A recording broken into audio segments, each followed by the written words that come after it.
শয়তান সবসময় চায় মানুষের অন্তরকে এইরকম এমন এক বেড়া জালে ফেলে দিতে, যেন একটা থেকে বাঁচতে আরেকটা অন্যায় লিপ্ত হয়, আরেকটা থেকে বাঁচতে আরেকটা অন্যায় লিপ্ত হয়।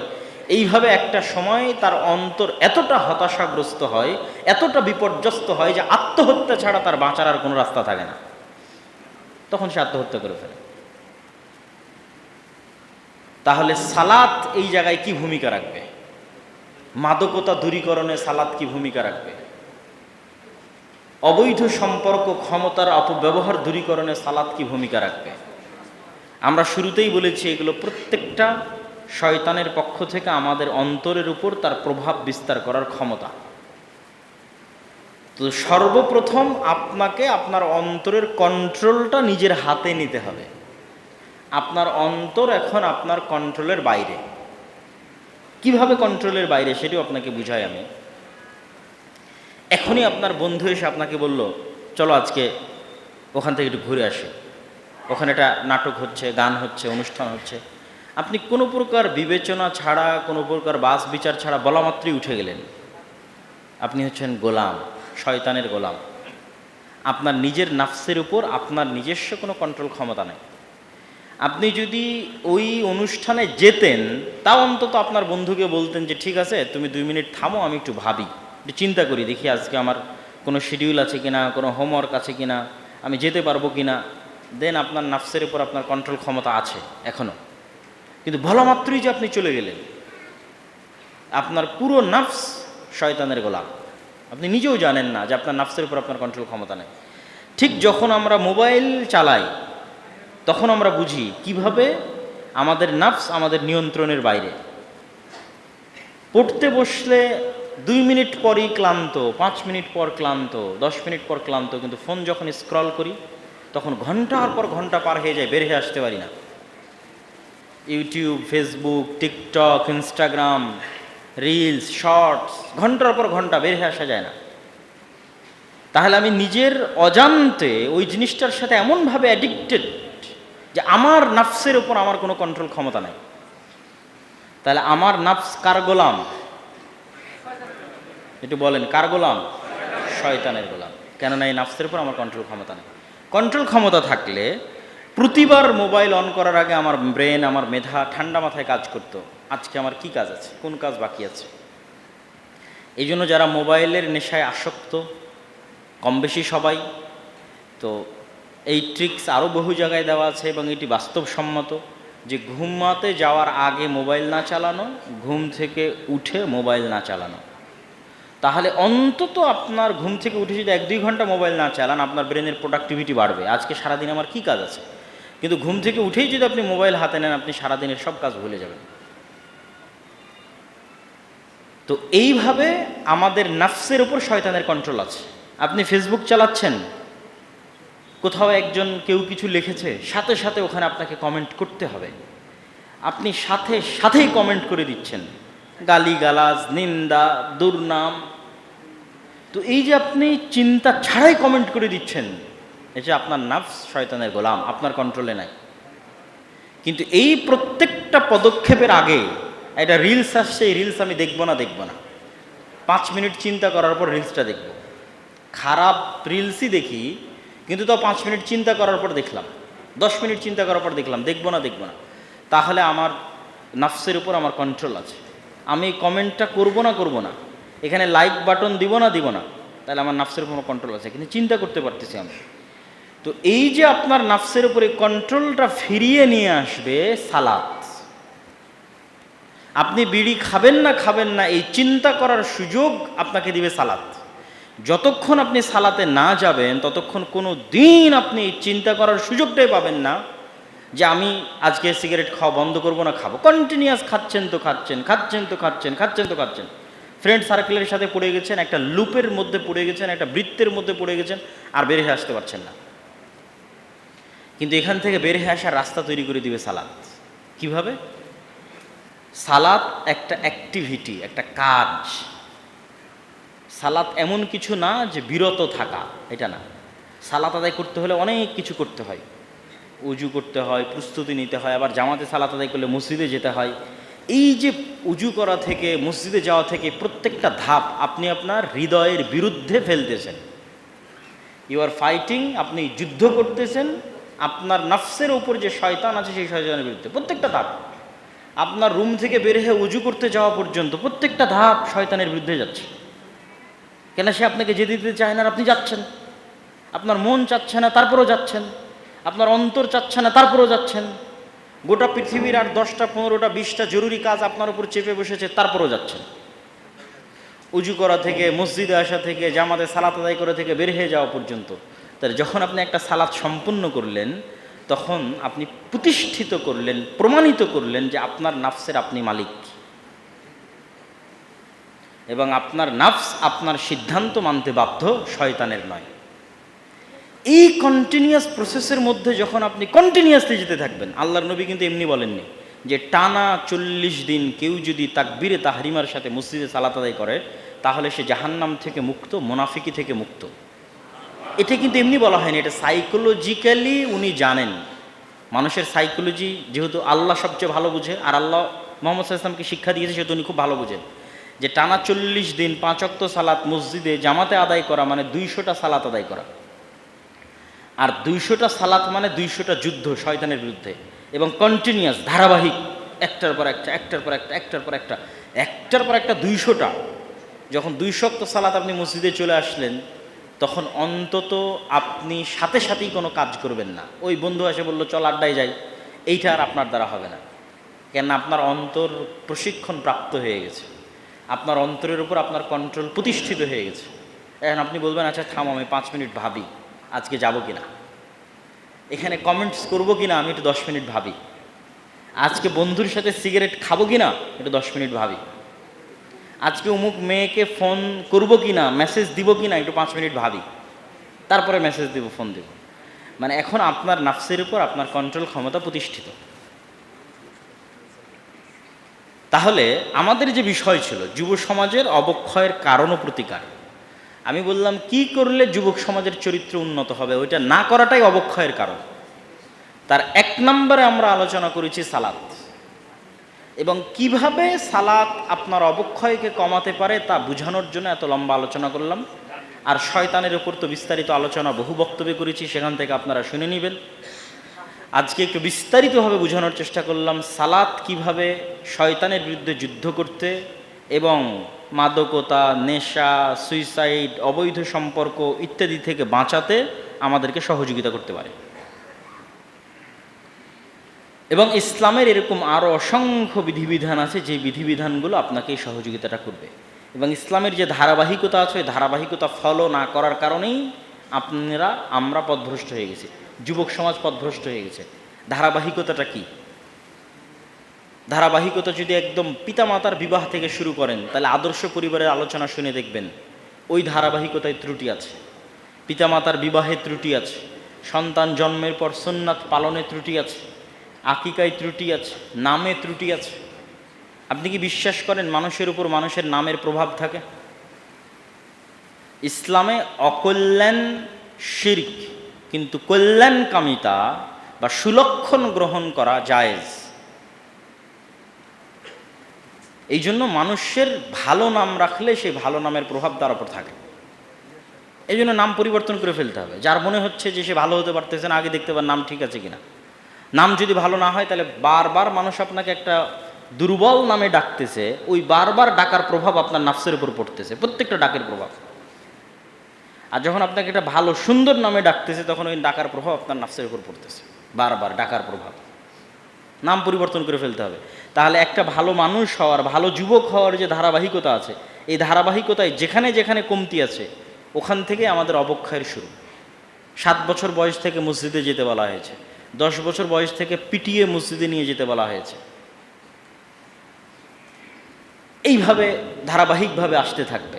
তাওহীদের জ্ঞানের কথা যদি বলি, যে ইসলামের বেসিক মূল বিশ্বাস হচ্ছে তাওহীদ। তাওহীদের জ্ঞানের অভাবের কারণে সুইসাইড করতে পারে।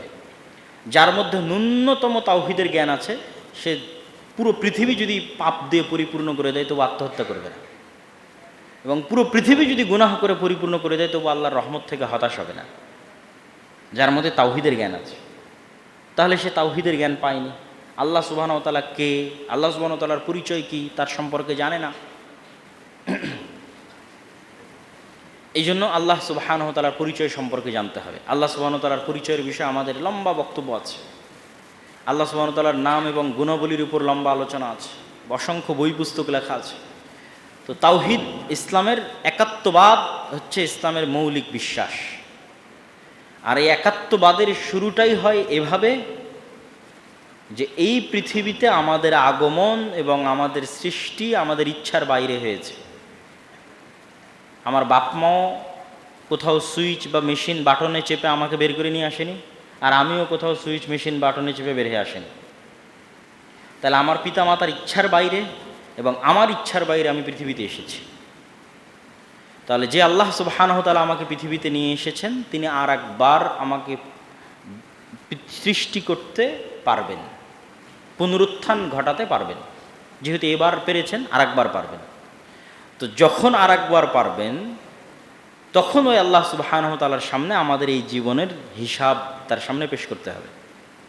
এটি হলো পরকালের প্রতি বিশ্বাস। যেহেতু আল্লাহ সুবহানাহু ওয়া তাআলার সামনে হিসাব পেশ করতে হবে, সেহেতু আমাকে আল্লাহর প্রতি ঈমান এবং বাকি যে আনুষঙ্গিক বিশ্বাসগুলো আছে সেগুলো ঠিক করতে হবে। ইসলামের যে মৌলিক 6টা বিশ্বাস, তার মধ্যে সবচেয়ে বড় মৌলিক বিশ্বাস দুটো, আল্লাহর প্রতি বিশ্বাস, পরকালের প্রতি বিশ্বাস। এই দুটো বিশ্বাস যত মজবুত হবে, মানুষের নৈতিক চারিত্রিক অবক্ষয় তত কমবে। যেহেতু বর্তমান পৃথিবী বস্তুবাদী পৃথিবী, বস্তুবাদী মানে এখানে যে জিনিস চোখে দেখা যায় না সে জিনিসের গুরুত্ব নাই, যে জিনিস হাত দিয়ে ছোঁয়া যায় না তার গুরুত্ব নাই। তা চোখে দেখা যায় কি? টাকা চোখে দেখা যায়, গাড়ি চোখে দেখা যায়, বাড়ি চোখে দেখা যায়, আইফোন চোখে দেখা যায়। ফলত যা চোখে দেখা যায় সেটি বস্তু। তো যখন আমি সকল কিছু বাদ দিয়ে শুধু বস্তুর পিছনে দৌড়াই, তখন আমি আস্তে আস্তে অসুস্থ হয়ে উঠি মানসিকভাবে। অসম প্রতিযোগিতায় অবতীর্ণ হয়, তখন মানসিকভাবে অসুস্থ হয়ে যায়। যেমন মেয়েরা যখন অসম প্রতিযোগিতায় অবতীর্ণ হয়, চেহারার সৃষ্টি। আমরা কি বিষয়ে আলোচনা করছিলাম? মাশাআল্লাহ, হ্যাঁ, ডাক্তার হব আল্লাহর জন্য। কিভাবে? ওটাই, ইঞ্জিনিয়ার হব পরকালের জন্য, বিজ্ঞানী হব পরকালের জন্য। কিভাবে? আল্লাহ সুবহানাহু ওয়া তাআলা কোরআন মাজিদে বলেন, ফাইদা কুদিয়াতিস সালাত ফান্তাশিরু ফিল আরদ ওয়াবতাগু মিন ফাদলিল্লাহ। যখন তোমাদের সালাত আদায় করা শেষ হয়ে যায়, তখন তোমরা অলস বসে সময় কাটিও না, আল্লাহর পৃথিবীতে ছড়িয়ে পড়ো। আর আল্লাহর পৃথিবীতে আল্লাহ অসংখ্য দয়া এবং অনুগ্রহ রেখেছে, সেই দয়া এবং অনুগ্রহগুলো অনুসন্ধান করো। এই বাক্যটা এত ব্যাপক যে আল্লাহর দয়া এবং অনুগ্রহ অনুসন্ধান করো। যে এই মাইক আবিষ্কার করেছে সে আল্লাহর একটা দয়া এবং অনুগ্রহ অনুসন্ধান করেছে। যে কম্পিউটার আবিষ্কার করেছে সে আল্লাহর একটা দয়া এবং অনুগ্রহ অনুসন্ধান করেছে। যে মোবাইল আবিষ্কার করেছে সে আল্লাহর একটা দয়া এবং অনুগ্রহ অনুসন্ধান করেছে। এরকম আমরা যত আধুনিক সুযোগ সুবিধা ভোগ করছি, প্রত্যেকটাই পূর্ব থেকেই পৃথিবীতে ছিল। এই পৃথিবীতে পূর্ব থেকেই আল্লাহ রেখেছিলেন, মানুষ খুঁজে খুঁজে বের করে নিয়ে এসেছে। এটাই ওই আয়াতে বলা আছে, ওয়াবতাগু মিন ফাজলিল্লাহ। সালাত শেষ হয়ে গেলে অলস বসে সময় কাটিও না। পৃথিবী আল্লাহর দয়া রহমতে পরিপূর্ণ। আল্লাহর দয়া রহমতগুলো অনুসন্ধান করো, খুঁজো আর বের করে নিয়ে আসো। তো যে ব্যক্তি বাড়ি থেকে রিক্সা নিয়ে বের হয়েছে, ও আল্লাহর দয়া অনুগ্রহের অনুসন্ধানে বের হয়েছে। যে হাজী দানেশ বিজ্ঞান ও প্রযুক্তি বিশ্ববিদ্যালয়ে পড়ছে, ও আল্লাহর দয়া এবং অনুগ্রহের অনুসন্ধানে বের হয়েছে। যে যতটুকু সায়েন্স শিখছে, ও অতটুকু আল্লাহর দয়া এবং অনুগ্রহ অর্জন করতেছে, মানে জানতেছে, অনুসন্ধান করতেছে। যে যতটুকু টেকনোলজি শিখতেছে, ও অতটুকু আল্লাহর দেওয়া দয়া এবং অনুগ্রহ জানতেছে, অনুসন্ধান করতেছে। পৃথিবীর কোথাও 1 টাকাও যদি হালাল উপায়ে ইনকাম করা যায়, তাহলে ওই 1 টাকা আল্লাহর দয়া। পৃথিবীর কোথাও ন্যূনতম যদি জ্ঞান পাওয়া যায়, তাহলে ওই জ্ঞান আল্লাহর দয়া। আর সেটি অনুসন্ধানের আদেশ আল্লাহ সুবহানাহু ওয়া তাআলা নিজে দিয়েছেন। আর ওটি অনুসন্ধান না করা কি? ওটি অনুসন্ধান না করা হচ্ছে অহংকার। অনুসন্ধান না করা কি? অহংকার। আপনি জানছেন এখানে একটা টাকা হালাল উপায়ে ইনকাম করা যাবে, তারপরও আপনি করছেন না, মানে আপনি হচ্ছেন অহংকারী। আপনি জানছেন এখানে গেলে একটু জ্ঞান অর্জন করা যাবে, সায়েন্স শেখা যাবে, টেকনোলজি শেখা যাবে, করছেন না, আপনি অহংকারী, মানে আল্লাহর দয়া এবং রহমতকে উপেক্ষা করছেন। আইয়ুব আলাইহিস সালাতু ওয়াস সালাম একবার গোসল করছিলেন, তখন আসমান থেকে স্বর্ণের বৃষ্টি হচ্ছিল। তো তিনি গোসল বাদ দিয়ে স্বর্ণের বৃষ্টি স্বর্ণ কুড়াতে গেছেন। আল্লাহ জিজ্ঞেস করছে, তোমাকে কি ধন সম্পদ কম দিয়েছি? তিনি উত্তরে বলছেন, সারমর্ম যদি বলি আর কি, সরাসরি অনুবাদ না, সারমর্ম, যে আমি কোটি টাকার মালিক হলেও, হাজার হাজার কোটি টাকার মালিক হলেও আমি আল্লাহর দয়া থেকে মুখাপেক্ষীহীন নই। মানে কোটি টাকার মালিক হওয়ার পর আমি আল্লাহর দয়ার মুখাপেক্ষী। এটি কিন্তু আল্লাহ মুসা আলাইহিস সালামকে শিক্ষা দিয়েছিলেন। তুমি কত বড় জ্ঞানী মুসা? বলে আমি সবচেয়ে জ্ঞানী। তো তুমি যদি সবচেয়ে জ্ঞানী হও, তবুও পৃথিবীতে এমন অসংখ্য জ্ঞান আছে যে আল্লাহর দয়া তার সামনে সারেন্ডার করতে হবে, যে আমি কিছু জানি না, ওইটা শেখার জন্য যেতে হবে। তো তুমি যাও খিজির আলাইহিস সালাতু ওয়াস সালামের নিকটে শিখো, দেখো পৃথিবীতে তোমার চেয়ে জ্ঞানী মানুষ আছে। মুসা আলাইহিস সালাম যদি খিজির আলাইহিস সালাতু ওয়াস সালামের কাছে শিখার জন্য না যেতেন, তিনি কি প্রমাণিত হতেন? অহংকারী, আল্লাহর দয়াকে উপেক্ষাকারী। তাহলে হাজী দানেশ বিজ্ঞান ও প্রযুক্তি বিশ্ববিদ্যালয়ে পড়তে এসে আমি যদি ভালো মতো সায়েন্স আর টেকনোলজি না শিখি, তাহলে আমি কি প্রমাণিত হব? আল্লাহর দয়াকে উপেক্ষাকারী একজন অহংকারী। আর যদি খুব মনোযোগ দিয়ে সায়েন্স অ্যান্ড টেকনোলজি শিখি, তাহলে প্রচুর পরিমাণে আল্লাহর দয়া অনুসন্ধানকারী। এবং এইভাবে আপনি আপনার জীবনের প্রত্যেকটা ধাপকে পরকালের জন্য ওয়াকফ করে দিতে পারবেন, মানে আল্লাহর সন্তুষ্টির জন্য ওয়াকফ করে দিতে পারবেন। রাসূলুল্লাহ সাল্লাল্লাহু আলাইহি ওয়াসাল্লাম বলেন, আদ দুনিয়া কুল্লুহা মালউনা, আসমান জমিন এবং তার মধ্যে যা কিছু আছে সবই অভিশাপ, অভিশপ্ত। ভয়ঙ্কর কথা, আসমান জমিন এবং তার মধ্যে সবই অভিশপ্ত। তবে জ্ঞান অর্জন করে যারা, জ্ঞান বিতরণ করে যারা, আল্লাহর জন্য কাজ করে যারা, মা কানা লিল্লাহ, যে কাজ আল্লাহর জন্য করা হয়। তো শুধু আমি আজকে দাওয়াত দিতে এসেছি, এই কাজটা আল্লাহর জন্য করা সম্ভব। আর আপনারা ল্যাবরেটরিতে গিয়ে ল্যাব টেস্টে কিছু শিখবেন সায়েন্সের, সেটি আল্লাহর জন্য করা সম্ভব নয়। দিন ইসলাম এতটা সংকীর্ণ নয়। ইন্নামাল আমালু বিন্নিয়াত, মানুষের কাজের নেকি নির্ভর করবে তার নিয়াতের উপরে। ওই ছেলেটা যে ল্যাবে গেছে, সে আমার চেয়ে বেশি নেকি অর্জন করে ফেলতে পারে তার নিয়াত দিয়ে। এবং এটা আমি বলতেছি না, সালাফে সালেহিনদের মধ্যে অনেক সালাফে সালেহিন লিখে গেছে, একজন মানুষ যে উভয় পক্ষের মধ্যে মীমাংসা করে দিল, ওর নেকি কত বেশি। একজন আলেম যে ঘরের কোণে বসে পড়ছে, লিখছে, অথবা দাওয়াত দিচ্ছে, অথবা অনেক সারা রাত একজন ইবাদত করছে, তার চেয়ে ওই একজন মানুষের নেকি বেশি হয়ে যেতে পারে যে আল্লাহর সন্তুষ্টির জন্য দুইজনের মধ্যে মীমাংসা করে দিল। কেন? সে মানুষকে উপকার পৌঁছাচ্ছে, দুনিয়ার মানুষকে সে কি করছে? উপকার পৌঁছাচ্ছে। তো আর দিন তো দুনিয়ার মানুষকে নিয়েই, আল্লাহর বিধান তো দুনিয়ার মানুষকে নিয়েই। তাহলে আপনি ইঞ্জিনিয়ারিং শিখে দুনিয়ার মানুষের উপকার করছে, সায়েন্স শিখে দুনিয়ার মানুষের উপকার করছে। আপনার জ্ঞান পৃথিবীর মানুষকে কতটা উপকার দিচ্ছে, আপনার নিয়তের উপর আপনি আমার চেয়ে বেশি নেকি পেয়ে যাবেন। শুধু আপনার নিয়তের উপর, যে আপনি আল্লাহর সন্তুষ্টির জন্য, দুনিয়ার মানুষের উপকারের জন্য এটি করছেন, মুসলিম উম্মার উপকারের জন্য এটি করছে। এই জন্য প্রত্যেকটা কাজকে আপনি নিয়াত দিয়ে নেকিতে পরিণত করতে পারবেন। তো এই পয়েন্টটা আমাদের এসেছিল, আমরা বলতেছিলাম যে যুব সমাজের অবক্ষয়ের একটা কারণ হচ্ছে পরিপূর্ণ বস্তুবাদী হয়ে যাওয়া এবং পরকালকে পরিপূর্ণ ভুলে যাওয়া। তাহলে যখনই পরকালকে স্মরণ করানোর কথা আসে, তখন বিষয়টা এটা আসে, পরকাল স্মরণ করা মানে কি আমি তাহলে পড়াশোনা ছেড়ে দিব? তো দুনিয়া এবং পরকালের মধ্যে ব্যালেন্সটা করবেন কিভাবে, সেটি আমি বোঝানোর জন্য এতক্ষণে আলোচনা করলাম যে দুনিয়ার সব কিছু পরকালের জন্য আরও বেশি করা উচিত। রাজেহি ব্যাংকের মালিক, সৌদি আরবের একজন বড় ধনী ব্যক্তি, সুলাইমান আর রাজেহি, উনি একটাই ওনার স্বপ্ন ছিল, আমি আরও বেশি টাকা ইনকাম করব, যেন আরও বেশি আল্লাহ রাস্তায় দান করতে পারি। তাহলে এরকম অসংখ্য ব্যবসায়ী আছে যে আরও বেশি টাকা ইনকাম করতে চায় যেন আরও বেশি দুবাই সিঙ্গাপুর ঘুরতে পারে, আরও বেশি টাকা ইনকাম করতে চায় যেন আরও অসংখ্য মেয়ের সাথে অবৈধ সম্পর্কে লিপ্ত হতে পারে, দুবাই কানাডাতে বাড়ি কিনতে পারে। আর আরেকজন আরও বেশি টাকা ইনকাম করতে চায় যেন আরও বেশি কি করতে পারে, আল্লাহ রাস্তায় দান করতে পারে। আপনি আরও বেশি জ্ঞান অর্জন করেন, আরও বেশি সায়েন্স শিখেন, আরও বেশি টেকনোলজি শিখেন, যেন আপনি আপনার জ্ঞানকে দুনিয়ার মানুষের জন্য, মুসলিম উম্মার কল্যাণের জন্য কাজে লাগাতে পারেন। আপনার প্রত্যেকটা সেকেন্ড ইবাদত হিসেবে গণ্য হবে, প্রত্যেকটা সেকেন্ডের বিনিময়ে আপনি নেকি পাবেন। কিন্তু যখন আপনি সব কিছু পরকালের জন্য করবেন, তখন আপনার অন্তর থাকবে কলুষতা মুক্ত, ব্যর্থ হলেও হতাশা কাজ করবে না। আপনার কাজে ইন্সপিরেশন নেওয়ার জন্য সিগারেট, মদ এগুলোর দরকার হবে না, কাজে উৎসাহ তৈরি করার জন্য এগুলোর প্রয়োজন হবে না।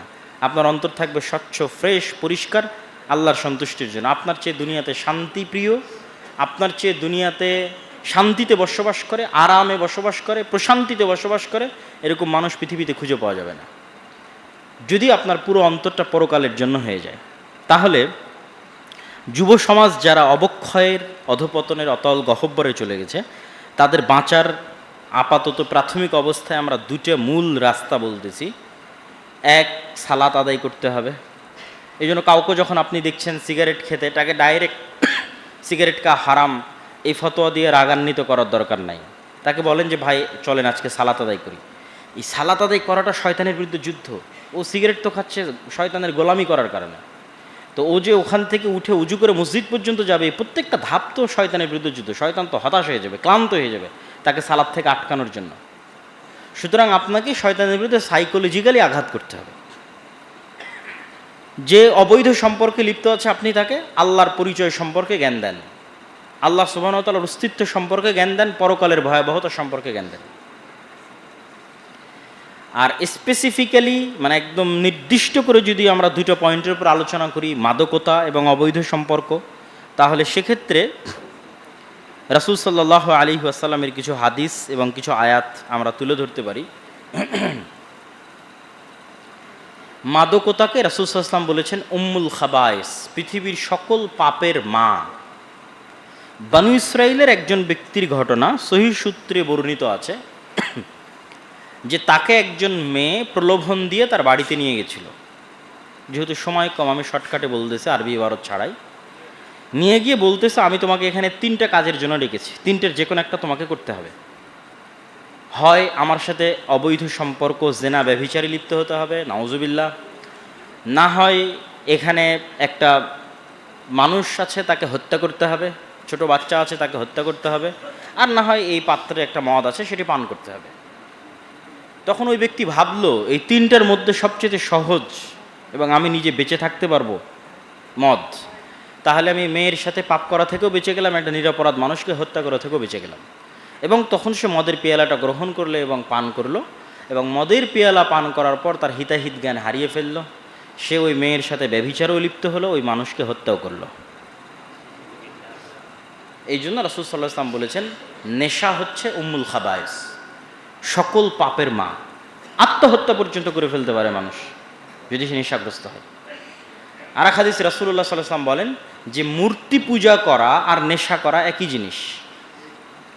মানে যে মূর্তি পূজা করে ও যেমন অ্যাডিক্টেড এবং সে যেমন একটা শিরকের মতো গুনাহে লিপ্ত, ঠিক যে সিগারেট ছাড়া থাকতে পারে না, বিড়ি ছাড়া থাকতে পারে না, মদ ছাড়া থাকতে পারে না, সে যেন ইবাদত করে বিড়ির, সে যেন ইবাদত করে সিগারেটের, সে যেন ইবাদত করে মদের। এরকম আরও অসংখ্য আয়াত এবং হাদিস মাদকতা সম্পর্কে তুলে ধরা যাবে। রাসূলুল্লাহ সাল্লাল্লাহু আলাইহি ওয়াসাল্লাম বলেছেন যে দুনিয়াতে মদ পান করবে, নেশাদার দ্রব্য পান করবে, পরকালে তাকে এটি থেকে বঞ্চিত রাখা হবে। সালাফে সালিহিন এই হাদিসের ব্যাখ্যায় লিখেছেন যে মদ পানকারী ব্যক্তি যদি তওবাও করে, কেউ কেউ লিখেছেন, এটাতে দ্বিমত আছে, আমি এমনি বোঝানোর জন্য বলতেছি, মদ পানকারী ব্যক্তি যদি তওবাও করে তবুও পরকালে জান্নাতে তাকে জান্নাতের যে শারাব আছে সেটি পান থেকে বিরত রাখা হবে, নিয়ামত থেকে বঞ্চিত রাখা হবে। আর যদি তওবা না করে তাহলে তার জায়গা তো জাহান্নাম। রাসূলুল্লাহ সাল্লাল্লাহু আলাইহি ওয়াসাল্লাম আর এক হাদিসে বলেন, যে ব্যক্তি মদ পান করলো, মাদক দ্রব্য ক্রয় করলো, বিক্রি করলো এবং আরেকজনকে পান করতে উৎসাহিত করলো অথবা প্রদান করলো, তাদের সকলের প্রতি আল্লাহ এবং আল্লাহ রাসূলের অভিশাপ।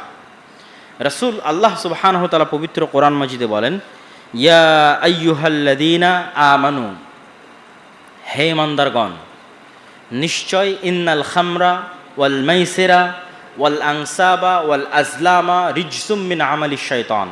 হে ইমানদারগণ, মদ, জুয়া, মূর্তি, এই তিনটা শয়তানের অস্ত্র। আমরা যে বারবার শয়তানের কথা বলি, এমনি বলি না, আল্লাহও কিন্তু বলতেছে শয়তানের অস্ত্র। আপনার কাছে মনে হয় শয়তানের অস্ত্র মানে কি কাল্পনিক কিছু বলতেছে? না, কাল্পনিক কিছু না। মদ শয়তানের অস্ত্র, জুয়া শয়তানের অস্ত্র, মূর্তি শয়তানের অস্ত্র। এই জন্য আপনি ইউরোপে যাবেন, একটা মানুষ এক সপ্তাহ 5 দিনে যা ইনকাম করে, নাইট ক্লাবে মদের বারে গিয়ে তা খরচ করে শেষ করে দেয়, অথবা জুয়ার আড্ডায় গিয়ে পাবে গিয়ে সেই জুয়ায় লিপ্ত হয়ে টাকাটি শেষ করে দেয়, উড়িয়ে দেয়। তাহলে শয়তান যদি মানুষকে জুয়ার নেশায় আর মদের নেশায় আসক্ত করে রাখতে পারে, ওকে পরিপূর্ণরূপে একটা ব্যর্থ মানুষে পরিণত করা শয়তানের জন্য কিছু না। তার মেধাশক্তি, তার চিন্তা শক্তি এবং তার প্রোডাক্টিভিটি সম্পূর্ণরূপে ধ্বংস করে দেওয়া শয়তানের জন্য কিছু না। সে কখনোই ব্রড পিকচার চিন্তা করতে পারবে না, বৃহত্তর দেশ ও জাতির স্বার্থে কিছু করতে পারবে না। তার চিন্তা ওই পর্যন্তই সীমাবদ্ধ। টাকা উপার্জন করবে, মদ খাবে, জুয়া খেলবে, টাকা উপার্জন করবে, মদ খাবে, জুয়া খেলবে, ওই সার্কেলের মধ্যে ঘুরপাক খেতে খেতে দুনিয়া থেকে বিদায় নেবে, অথবা আত্মহত্যা করে দুনিয়া থেকে বিদায় নেবে। সে কখনই ব্রড পিকচারে নিজের জন্য কিছু করবে, সন্তানের জন্য কিছু করবে, পরিবারের জন্য কিছু করবে, দেশের জন্য কিছু করবে, এই চিন্তা আসতেই পারে না। এবং শয়তান এটাই চায়। এই জন্য আল্লাহ কোরআনে বলেছে মদ এবং জুয়া শয়তানের অস্ত্র। আজকে দেখবেন আমাদের অনলাইনে যুবকেরা জুয়ায় আসক্ত। ক্রিকেট, ফুটবল বিশ্বকাপ যখন হয় তখন জুয়ায় আসক্ত। আমি এমনি ইহুদিদের সাথে বা ইহুদিদের কথা তুলে ধরি না, এমনিতেই তুলে ধরি না, ইউরোপ সফর করার পরেই তুলে ধরি, তাদেরকে দেখার পরেই তুলে ধরি যে তারা, ইহুদিরা তাদের সন্তান সন্ততিদের কিভাবে মানুষ করে, রেস্ট্রিক্টেড তাদের লাইফ কতটা, অবৈধ সম্পর্ক, মদ, জুয়া ইত্যাদি থেকে কতটা তারা তাদের সন্তান সন্ততিকে দূরে রাখার চেষ্টা করে। তারপরে স্মার্টফোন, এগুলোর নেশা। 18 বছর বয়স হওয়ার আগ পর্যন্ত শুধু গণিত চর্চা করো, বিজ্ঞান চর্চা করো, জ্ঞানী হও, সায়েন্টিস্ট হও, পৃথিবী শাসন করো। জ্ঞানী হলে পৃথিবী শাসন করা যায়। আর ইহুদিদের সবচেয়ে খারাপ দিক হচ্ছে তারা অন্যের কল্যাণ চায় না। আর মুসলমানদের সবচেয়ে ভালো দিক হচ্ছে মুসলমানেরা অন্যের কল্যাণ চায়।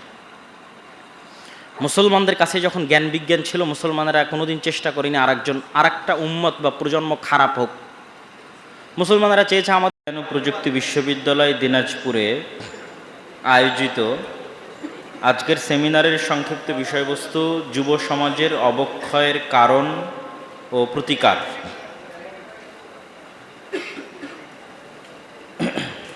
বিশ্ববিদ্যালয়গুলোতে আলোচনা করার অভিজ্ঞতা অনুযায়ী আমি যেটি দেখেছি, তাত্ত্বিক গভীর আলোচনার চাইতে ছাত্রছাত্রীদেরকে প্রশ্ন করার সুযোগ দেওয়া বেশি উচিত, সেটি বেশি কার্যকরী হয়।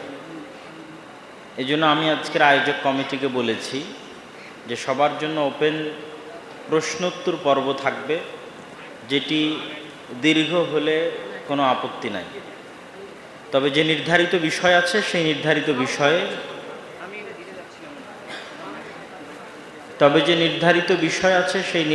বিষয়ে আমি সংক্ষিপ্ত হলেও আলোচনা পেশ করার চেষ্টা করব ইনশাআল্লাহুল আজিজ।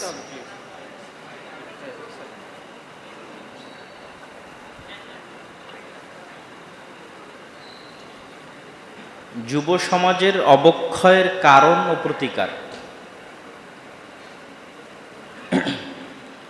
অবক্ষয় বলতে আসলে কি বুঝায়? স্বাভাবিকভাবে আমরা ধরে নিতে পারি অবক্ষয় বলতে নৈতিক এবং চারিত্রিক অবক্ষয়, তথা যুব সমাজের নৈতিক এবং চারিত্রিক অবক্ষয়। তাহলে নৈতিক এবং চারিত্রিক অবক্ষয়ের বিপরীতটা কি? বিপরীতটা হচ্ছে যুব সমাজ নৈতিকভাবে এবং চারিত্রিকভাবে খুব ভালো হবে, খুব উন্নত হবে। তাহলে যুব সমাজ নৈতিক এবং চারিত্রিকভাবে যেভাবে খুব ভালো হবে, খুব উন্নত হবে, সেই সমস্ত ফর্মুলা অনুসরণ না করার কারণেই অবক্ষয় সংঘটিত হয়।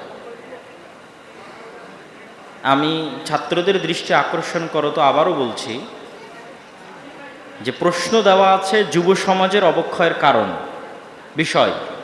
আমি উত্তরে বলতে চাচ্ছি যুব সমাজের নৈতিক এবং চারিত্রিক অবক্ষয়ের বিপরীতটা কি?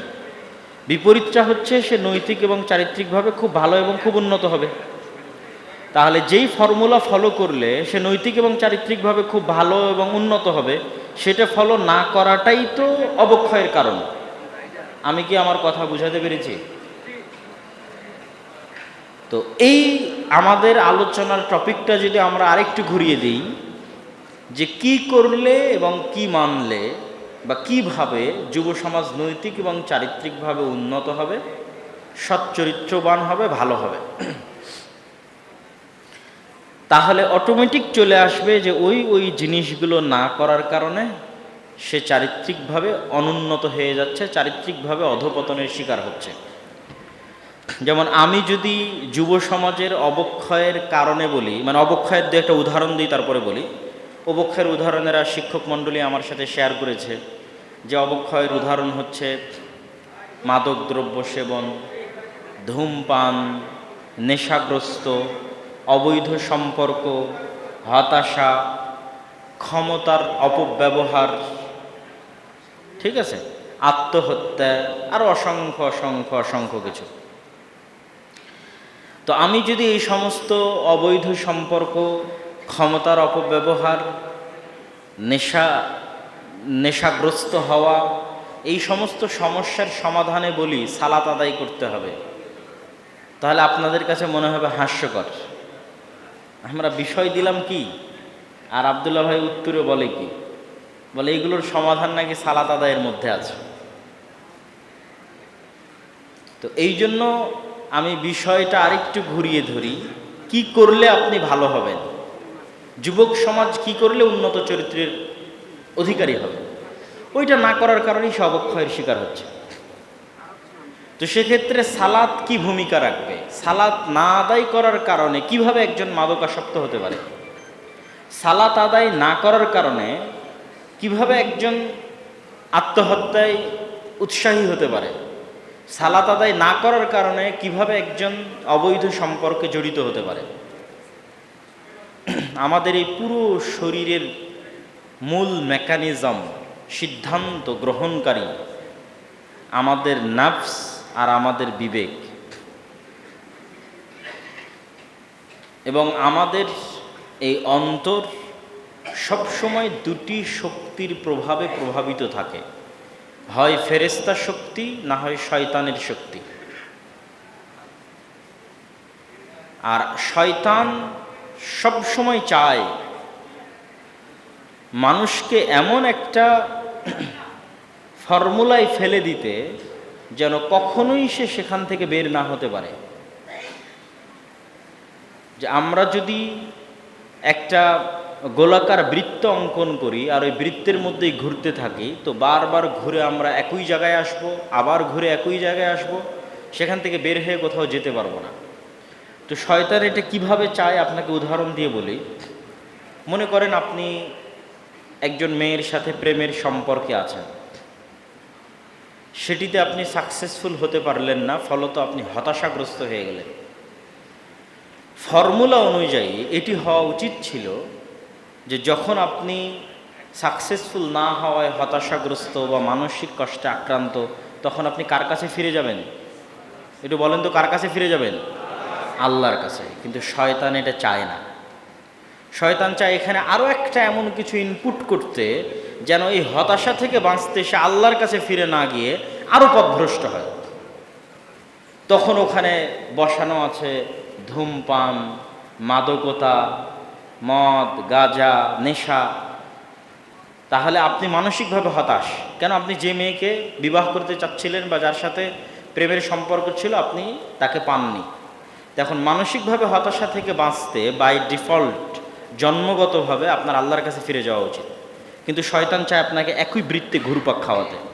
ফলত আপনার কাছে সে রেডি করে রেখেছে, তোমার হতাশা, তুমি বিড়ি উঠাও, সিগারেট উঠাও, মদ পান করো, গাঁজা সেবন করো, তোমার মানসিক অশান্তি দূর হয়ে যাবে, হতাশা থেকে মুক্তি পাবা। তখন সে ওই দিকে এগিয়ে যায়, কিন্তু ওই দিকে এগিয়ে যাওয়াতে তার মানসিক অশান্তি আরও বাড়ে। কিন্তু আবার সেই মানসিক অশান্ত কমানোর জন্য আবারও সে নেশাদার দ্রব্যের সাথে জড়িত হয়ে পড়ে। এবং এইভাবে একটা সময় ধীরে ধীরে কি হয়, পরিপূর্ণভাবে আনপ্রোডাক্টিভ, মানে তার সকল প্রকার প্রোডাক্টিভিটি, উৎপাদন ক্ষমতা ধ্বংস হয়ে যায়। মানুষও কিন্তু একটা মেশিনের মতো। আমরা যদি একটা প্রিন্টিং মেশিন অন করি তাহলে সেখান থেকে কত কাগজ বের হচ্ছে, এটি তার উৎপাদন। গার্মেন্টস মেশিন অন করি তাহলে কত কাপড় সে সেলাই করে দিচ্ছে, সেটি তার উৎপাদন। আমি একজন মানুষ হিসেবে সারাদিন কি উৎপাদন করছি? যেই রিক্সা চালক সকাল থেকে শ্রম করে 100 টাকা ইনকাম করেছে, সেও কিছু উৎপাদন করতেছে। আমরা ছাত্ররা কি করতেছি? আমাদের পরিবারে, আমাদের সমাজে, আমাদের দেশে আমাদের কি কন্ট্রিবিউশন আছে, কি এমন অবদান আছে যেটি আমি বলতে পারবো আমি এটা আমার পরিবারের জন্য করেছি, আজকে আমি এই কাজটা আমার দেশের জন্য করেছি, আজকে আমি এই কাজটা আমার নিজের জন্য করেছি। এটি হচ্ছে প্রোডাক্টিভিটি। এবং দুনিয়ার সবচেয়ে বড় ইনভেস্টমেন্ট হচ্ছে জ্ঞানের পিছনে ইনভেস্ট করা। আপনি বইয়ের একটা পাতা পড়লেন মানে ওই একটা পাতা আপনি আপনার পিছনে ইনভেস্ট করলেন। এটা দুনিয়ার সবচেয়ে শক্তিশালী ইনভেস্টমেন্ট। তো আমরা আলোচনা করছিলাম